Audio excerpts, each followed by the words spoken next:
ना aqueous NaCl है, यानी वाटर भी है। एक्वस मतलब क्या है, वाटर, H2O भी है और साथ में NaCl भी है। तो इसलिए अब कंपीटिंग रिएक्शंस होंगी। एक्वस मतलब H2O और NaCl मतलब Na+ और Cl-। तो अब इसमें कंपीटिंग रिएक्शंस होगी। अब एक तरीके से वाटर और Na+ में रेस लगेगी। वाटर और Na+ दोनों प्रेजेंट होंगे कैथोड पे, ये प्रेजेंट है कैथोड पे दोनों। ऐसे ही Cl- और H2O ये दोनों प्रेजेंट होंगे एनोड पे। इन दोनों में से कौन सा ऑक्सीडाइज होगा, ऐसे ही Na+ और H2O में से कौन सा रिड्यूस होगा। Na+ और H2O में से कौन सा रिड्यूस होगा।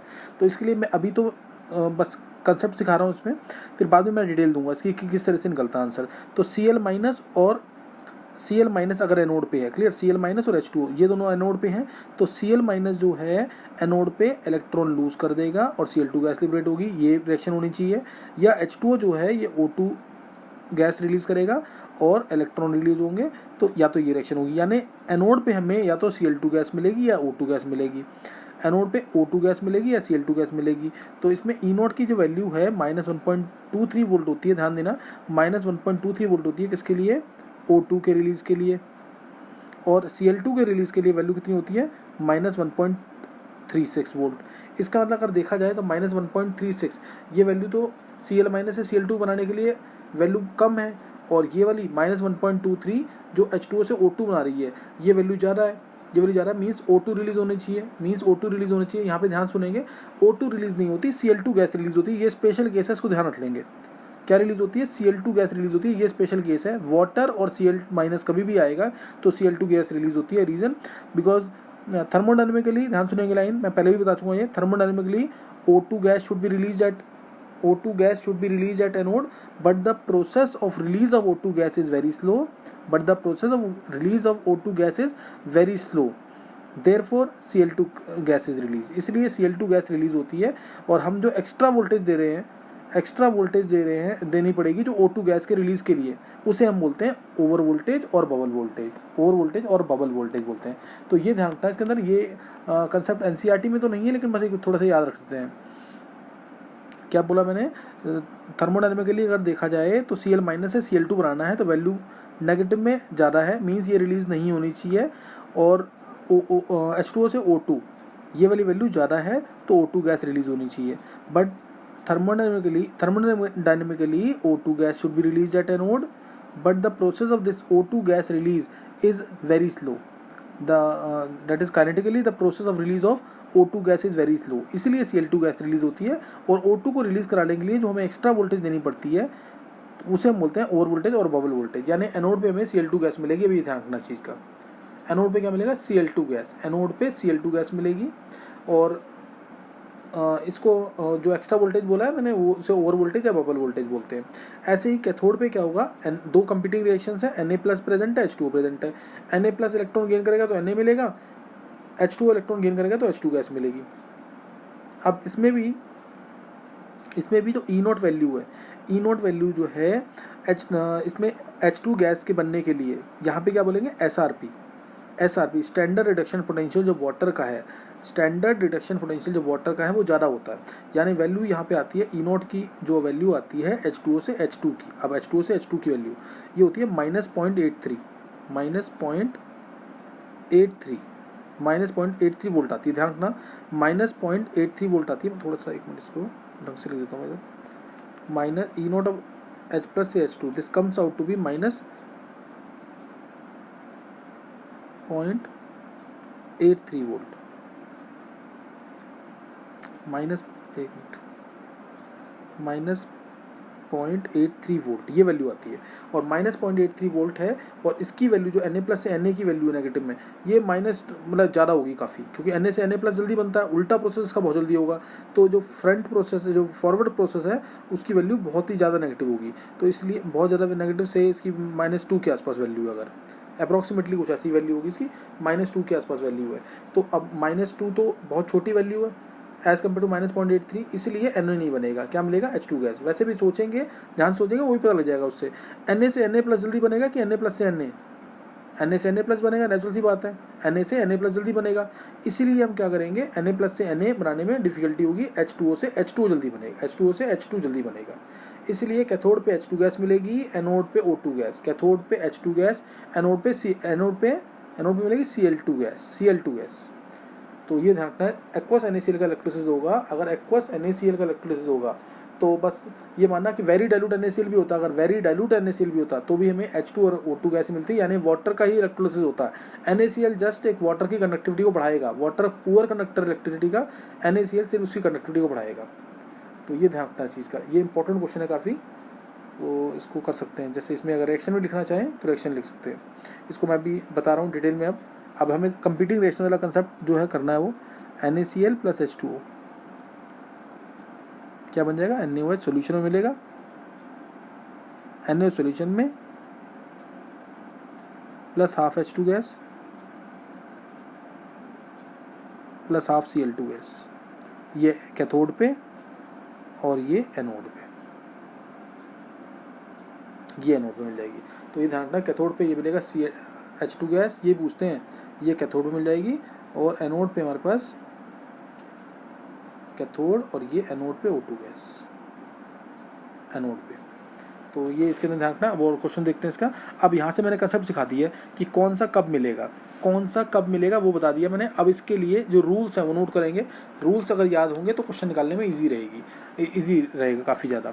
तो उसके लिए हम पढ़ेंगे प्रेफरेंशियल डिस्चार्ज थ्योरी।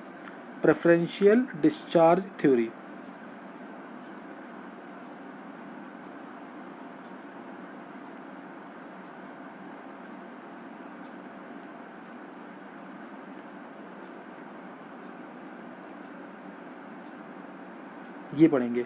तो इसके अंदर एक्चुअल में है क्या, जैसे ध्यान देंगे, अगर मैं बात करूं ऑक्सीडेशन पोटेंशियल की, एनोड पे जब रिएक्शन होगी, तो ऑक्सीडेशन पोटेंशियल स्टडी करेंगे। ऑक्सीडेशन पोटेंशियल यानी ऑक्सीडाइज होने का पोटेंशियल जो है, ऑक्सीडाइज होने का पोटेंशियल किसका ज़्यादा होगा, किसका कम होगा, किसका कम होगा। तो उसके लिए मैं कुछ वैल्यूज़ बता रहा हूँ, ध्यान देंगे इधर।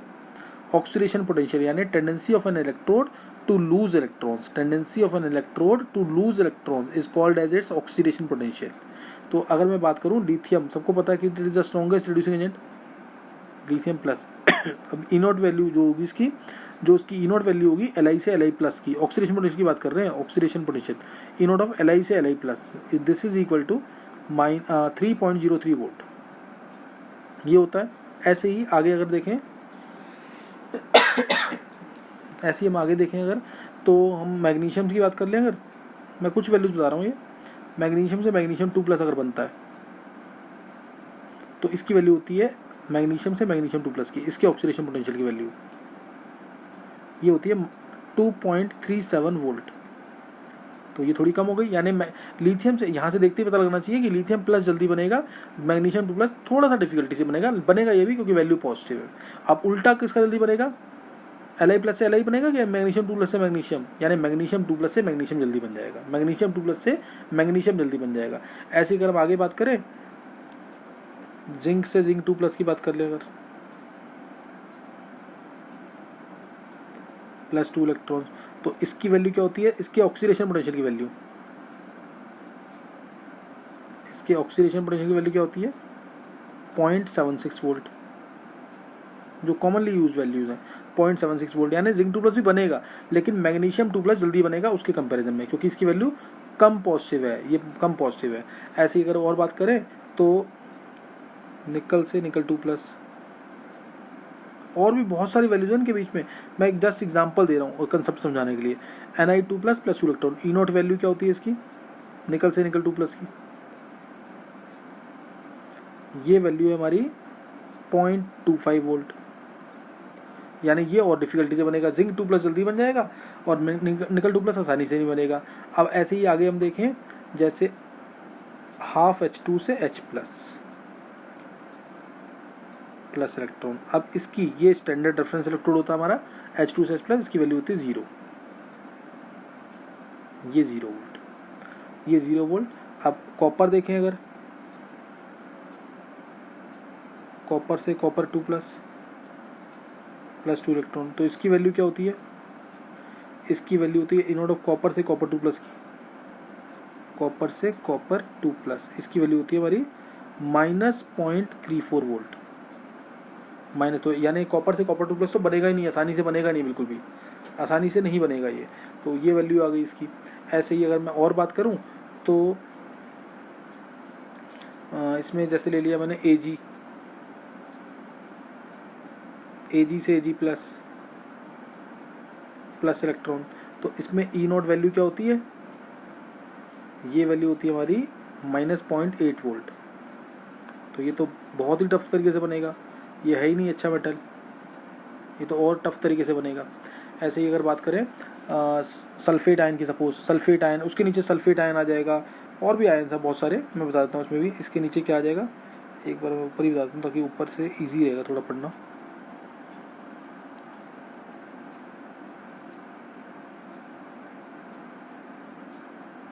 जो ज़्यादा यूज होंगे, जैसे इसके बाद आ गया Ag की बात कर रहा हूँ मैं, नाइट्रेट आयन आ गया। इसके बाद आ गया हमारा सल्फेट आयन। सल्फेट आयन में स्पेशली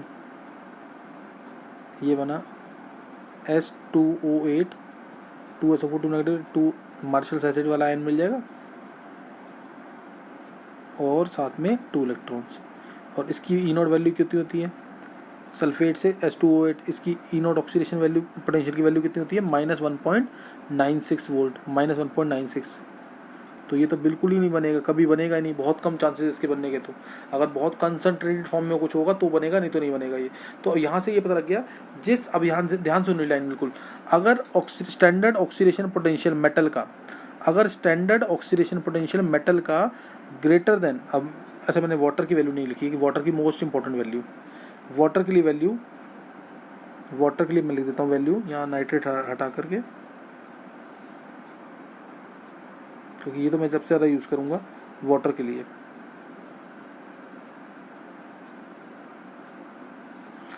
H2O से अभी मैंने हालांकि पहले ही यूज़ कर लिया मैंने, H2O से अगर बनेगा half O2 plus 2H plus 2 electron, half O2 plus 2H plus 2 electron. E0 value इसकी H2O से O2 बनाने की क्या वैल्यू थी, मैंने पीछे लिखी थी अभी, -1.23 वोल्ट, -1.23 वोल्ट वाटर से। अब ध्यान देना, अगर किसी का भी, ये प्रेफरेंशियल डिस्चार्ज थ्योरी है, अब यहाँ से जो मैं लाइन बताऊंगा बहुत इंपॉर्टेंट लाइन है, ध्यान सुनेंगे। किसी का भी जो ऑक्सीडेशन पोटेंशियल है, if standard oxidation potential of metal, if standard oxidation potential of metal is greater than, मैं वाटर से कंपेयर करूंगा इसी से हमेशा, is greater than -1.234 वोल्ट, ध्यान रखना ये लाइन सबसे इंपॉर्टेंट है, then metal will be oxidized, then metal will be oxidized, तो मेटल ऑक्सीडाइज होगा। नहीं तो क्या मिलेगा हमेशा, O2 गैस, नहीं तो हमेशा O2 गैस मिलेगी एनोड पे ऑलवेज O2 गैस। बस उसकी वैल्यू जो मेटल के ऑक्सीडेशन पोटेंशियल की वैल्यू है, जैसे लिथियम है, इसके ऑक्सीडेशन पोटेंशियल की वैल्यू कितनी है, 3.03 वोल्ट, तो यही ऑक्सीडाइज होगा। ऐसे ही मैग्नीशियम भी ऑक्सीडाइज होगा, क्योंकि इन सब की वैल्यूज़ क्या है, वाटर की जो वैल्यू है इससे बड़ी है, तो ये ऑक्सीडाइज होगा, ये ऑक्सीडाइज होगा, ये यानी हमेशा मेटल ऑक्सीडाइज होगा, हमेशा क्या होगा, मेटल ऑक्सीडाइज होगा। बस अगर सल्फेट आ जाता है, नाइट्रेट आ जाता है, सल्फेट आ जाता है, उस केस में हमें O2 गैस मिलेगा, क्योंकि इसमें देखो वैल्यू कितनी नेगेटिव, ज़्यादा नेगेटिव हो गई है, तो ये तो ज़्यादा नेगेटिव है, डायरेक्शन जाएगी नहीं इसकी फॉरवर्ड में, तो इसलिए तब O2 गैस मिल जाएगी, तब उस केस में O2 गैस। ये लाइन रखना, अगर स्टैंडर्ड ऑक्सीडेशन पोटेंशियल मेटल का, मेटल के ऑक्सीडाइज होने की पावर ज़्यादा है या वैल्यू उसकी ज़्यादा है किससे, -1.23 वोल्ट से, तो मेटल ऑक्सीडाइज होगा, otherwise always H2 gas, then metal will be oxidize, otherwise always H2 gas. ये याद रखना, ये मैं बहुत यूज़ करूँगा इसके अंदर। तो कुछ वैल्यूज़ मैंने बता दी हैं, अदरवाइज तो हमें पूरा इलेक्ट्रोकेमिकल सीरीज याद होना चाहिए। नेक्स्ट नोट करेंगे। नेक्स्ट, अगर अब रिडक्शन पोटेंशियल की बात कर रहा हूँ मैं, कैथोड पे रिडक्शन पोटेंशियल, कैथोड पे रिडक्शन पोटेंशियल, इस पे ध्यान देंगे। जैसे अब मैं उल्टा स्टार्ट करूँगा इसमें, मान लिया फर्स्ट मैंने लिया हाफ F2, अब रिड्यूस करेंगे हम इसको, सेम वही चीज़ है बस रिड्यूस करेंगे, हाफ F2 से F माइनस, हाफ F2 से F माइनस। अब रिड्यूस करेंगे, ध्यान रखना, Ag plus electron gives Ag। इसकी वैल्यू अप्रॉक्सीमेटली भी मैं लिख देता हूँ यहाँ पे, जैसे इसकी वैल्यू होती है 2.87 volt E not of F2 से F माइनस, रिडक्शन पोटेंशियल अभी ये 0 से -1 हो रहा है, तो ये रिडक्शन ये कितनी है 2.87 वोल्ट। बताइए हमें F तो सबसे जल्दी नेगेटिव में कन्वर्ट होगा, इसलिए फॉरवर्ड की वैल्यू पॉजिटिव। AG प्लस से AG की वैल्यू कितनी है, अभी ऊपर लिखा था मैंने -0.8, वो ऑक्सीडेशन पोटेंशियल था, यहाँ रिडक्शन पोटेंशियल कितना आ जाएगा 0.8 वोल्ट, 0.8 वोल्ट है ना, 0.8 वोल्ट। ऐसी थर्ड कोई भी हम ले सकते हैं यहाँ पे, जैसे कॉपर 2 प्लस ले लिया मैंने, suppose copper 2 plus plus 2 electron, इसकी वैल्यू कॉपर की अभी लिखी थी मैंने -0.34, अब लिखेंगे कॉपर 2 प्लस से कॉपर की वैल्यू 0.34 वोल्ट।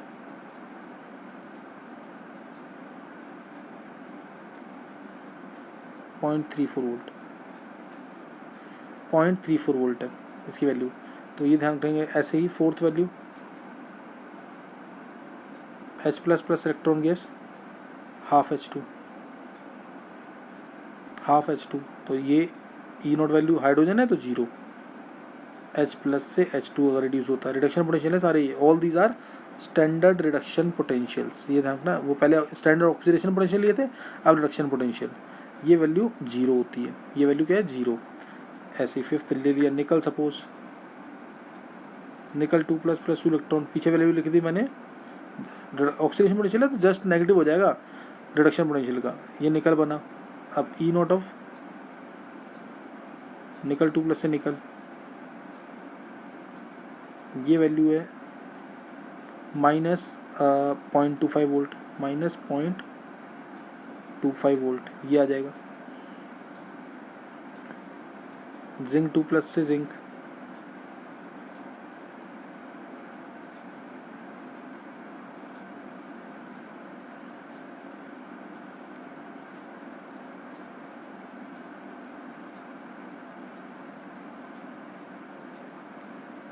-0.76 वोल्ट है, -0.7।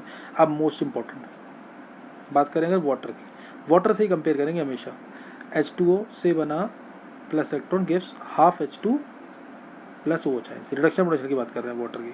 पहले ऑक्सीडेशन पोटेंशियल लिया था तो O2 गैस मिली थी, अब reduction potential E not of H2O से H2, इसकी वैल्यू होती है -0.83 वोल्ट, -0.83 वोल्ट। और आगे क्या आएगा, जैसे अगर एल्यूमिनियम 3 प्लस आ गया, Ca2 प्लस आ गया, लिथियम प्लस ही आ गया लास्ट में, लिथियम प्लस, तो ये हमारी अभी नेगेटिव वैल्यू है। अब ये और ज़्यादा नेगेटिव बढ़ेंगी वैल्यू नेगेटिव में। एक मिनट, मैग्नीशियम लिख लेते हैं ताकि पीछे वाली वैल्यू से कंपेयर हो जाए थोड़ा सा। मैग्नीशियम 2 प्लस आ गया,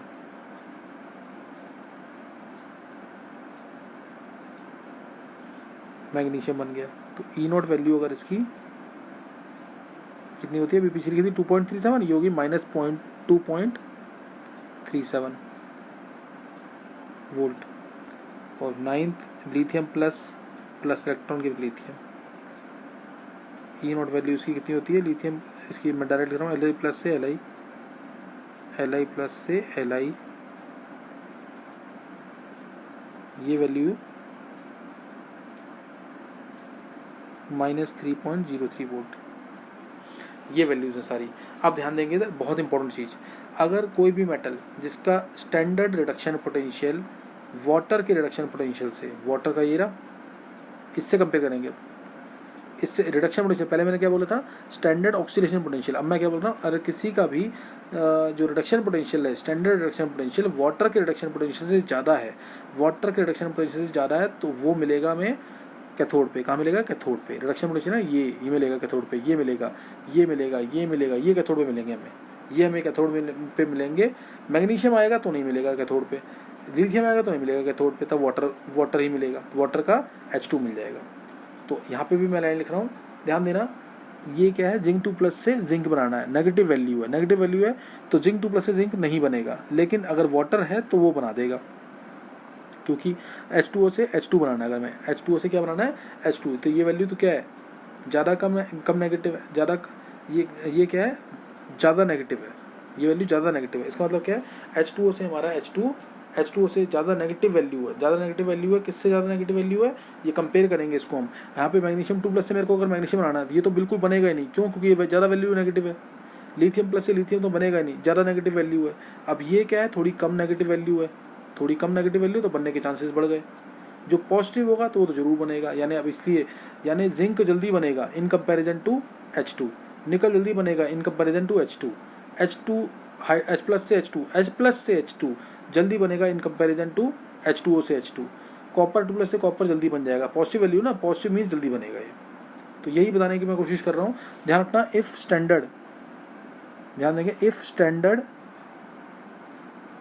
reduction potential of metal ion, reduction potential किसका, मेटल आयन का, is greater than standard reduction potential of water, is greater than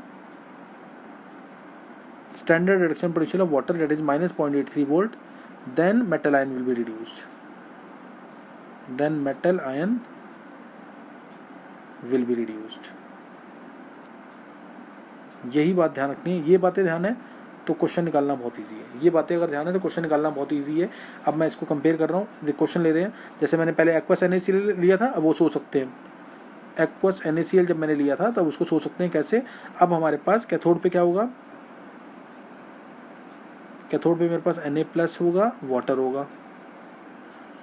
अब कैथोड पे Na+ और वाटर है, तो इन दोनों में से कौन सा रिड्यूस होगा, वो मैंने भी बता दिया पीछे। Na+ से Na तो बनेगा ही नहीं कभी भी, H2O से H2 बन जाएगा। Na+, ये रिएक्शन तो नहीं होगी, वैल्यूज याद होनी चाहिए थोड़ी सी, थोड़ा सा बस ऐसे सोचते हैं कि सोडियम तो मेटल बहुत अच्छा है तो Na+ जल्दी बनाएगा, Na+ से Na तो नहीं बनेगा ना।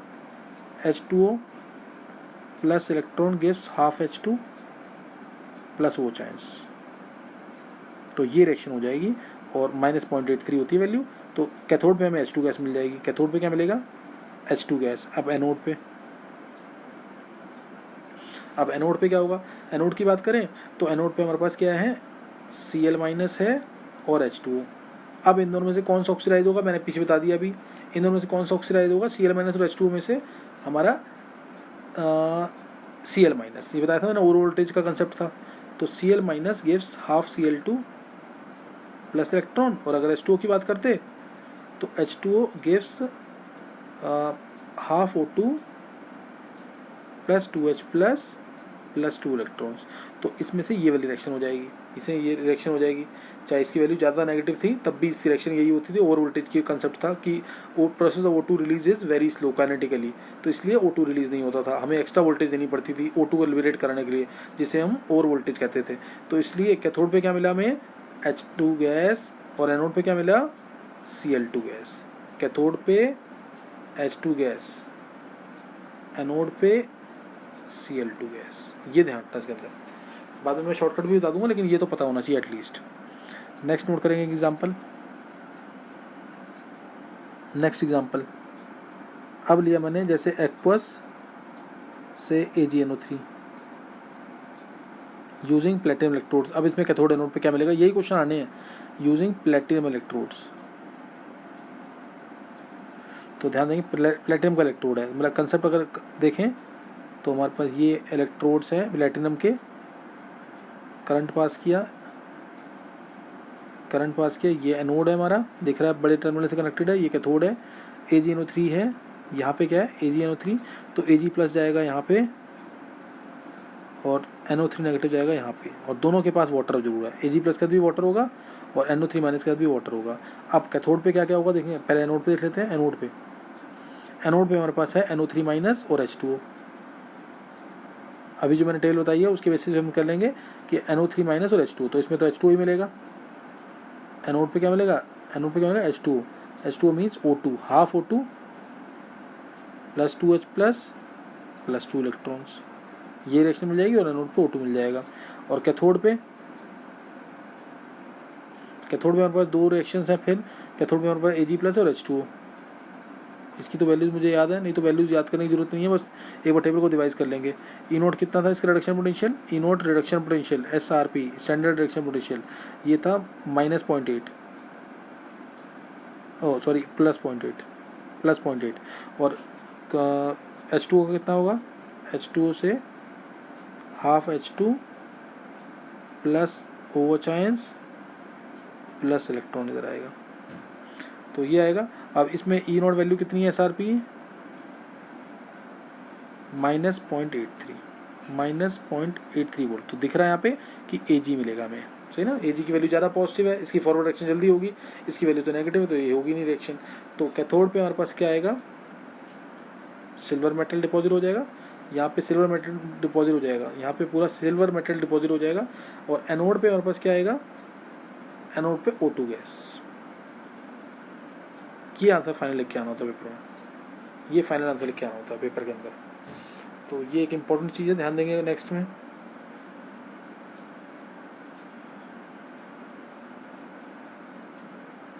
नेक्स्ट जैसे मैंने लिया एग्जांपल एक,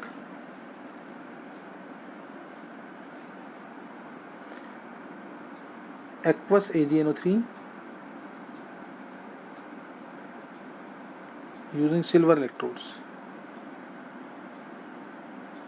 सिल्वर इलेक्ट्रोड। अब रिएक्टिव इलेक्ट्रोड दे दिए मैंने, रिएक्टिव इलेक्ट्रोड्स हैं। अब इसमें ध्यान देंगे, सिल्वर का इलेक्ट्रोड, सिल्वर का इलेक्ट्रोड ये ले लिया, ये सिल्वर का है एनोड, ये सिल्वर का कैथोड।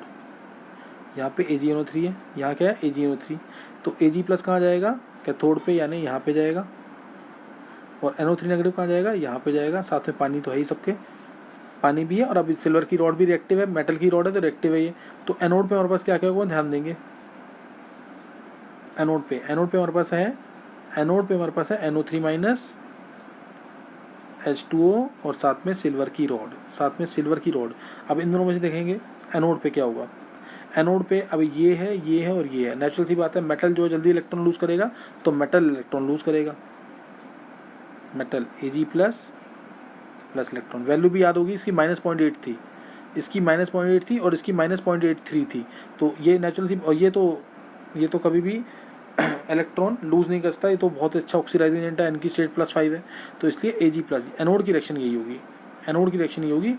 कभी भी मेटल दिया हो ना, कभी भी मेटल दिया हो तो जो रिएक्टिव इलेक्ट्रोड है वही इलेक्ट्रॉन लूज करेगा और उसी कैथोड पे वही डिपॉजिट होगा। ध्यान देंगे कैसे, कैथोड पे क्या क्या है हमारे पास, कैथोड पे हमारे पास Ag प्लस है, H2O है और साथ में रिएक्टिव सिल्वर है। अब इनमें से कौन इलेक्ट्रॉन गेन करेगा, नेचुरल सी बात है, मेटल तो कभी इलेक्ट्रॉन गेन करेगा नहीं, Ag प्लस इलेक्ट्रॉन गेन करेगा। वैल्यू क्या थी, -0.8, तो इसलिए वाटर की कितनी थी, -0.83, तो इसकी रिएक्शन ज़्यादा जाएगी फॉरवर्ड में, -0.8, तो ये Ag मिल जाएगा। तो एनोड पे हमें क्या मिला, एनोड पे Ag प्लस, ध्यान रखना एनोड पे Ag प्लस, और कैथोड पे क्या मिलेगा Ag, कैथोड पे Ag, ये ध्यान रखना। रिएक्टिव इलेक्ट्रोड कभी भी आएगा, और इसी को हम बोलते हैं इलेक्ट्रो रिफाइनिंग। प्योर मेटल को कैथोड बनाते हैं और इम्प्योर को एनोड, इसी को क्या बोलते हैं, इलेक्ट्रो रिफाइनिंग। प्योर इम्प्योर था तो नीचे गिरता जाएगा, यहाँ पे नीचे था गिरता जाएगा, और ऐसे ही, और नीचे जो मिलता है हमें, नीचे जो गिरता है उसको हम एनोड मड भी कहते हैं। यहाँ पे जैसे मैं एक एग्जांपल नेक्स्ट लूँगा उसमें पता लगेगा, कभी भी रिएक्टिव मेटल होगा तो हमेशा उसी के आयंस मिलेंगे एनोड पे, और कैथोड पे दूसरा मिल जाएगा। अब जैसे मैंने कॉपर सल्फेट ले लिया यूजिंग कॉपर इलेक्ट्रोड, तो ये कॉपर है, ये हमारा कॉपर प्योर वाला है, ये प्योर कॉपर, ये इम्प्योर, ये प्योर सॉरी इम्प्योर।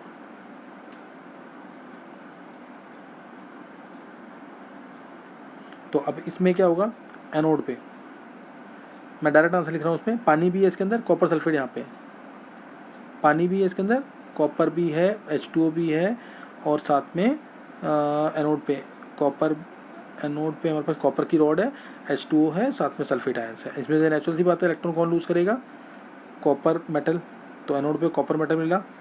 टाइम के साथ साथ इसका वेट कम हो जाएगा, ये नीचे की तरफ कम होता जाएगा। और जो इम्प्योरिटीज़ गिरती हैं यहाँ पे, इम्प्योरिटीज़ जो गिरती हैं इसमें हमारे पास क्या क्या होता है, इस इम्प्योरिटीज़ के अंदर हमारे पास gold, silver, platinum, gold, silver, platinum, selenium, tellurium, ये काफ़ी एक्सपेंसिव होती हैं, तो पूरे प्रोसेस की कॉस्ट इसी से मिल जाती है, पूरे प्रोसेस की कॉस्ट इससे मिल जाती है। तो एनोड पे हमें Cu2 प्लस मिला। अब कैथोड पे क्या होगा, Cu2 प्लस जो है ये इलेक्ट्रॉन गेन करेगा और कॉपर मेटल मिल जाएगा, तो एनोड कैथोड पे कॉपर मेटल मिल जाएगा, कैथोड पे कॉपर मेटल मिलेगा। कैथोड पे था क्या क्या, कैथोड पे कॉपर क्या था, हमारे पास कॉपर 2+ आयंस थे, और वाटर था और कॉपर मेटल था। तो इलेक्ट्रॉन कौन गेन करेगा? कॉपर का मेटल। कॉपर का मेटल इलेक्ट्रॉन गेन करेगा, कॉपर मिल जाएगा कैथोड पे। तो कॉपर में, और ये एनोड मड, एनोड स्लज क्या होता है ये पता होना चाहिए। एनोड मड या एनोड स्लज भी कहते हैं, एनोड स्लज।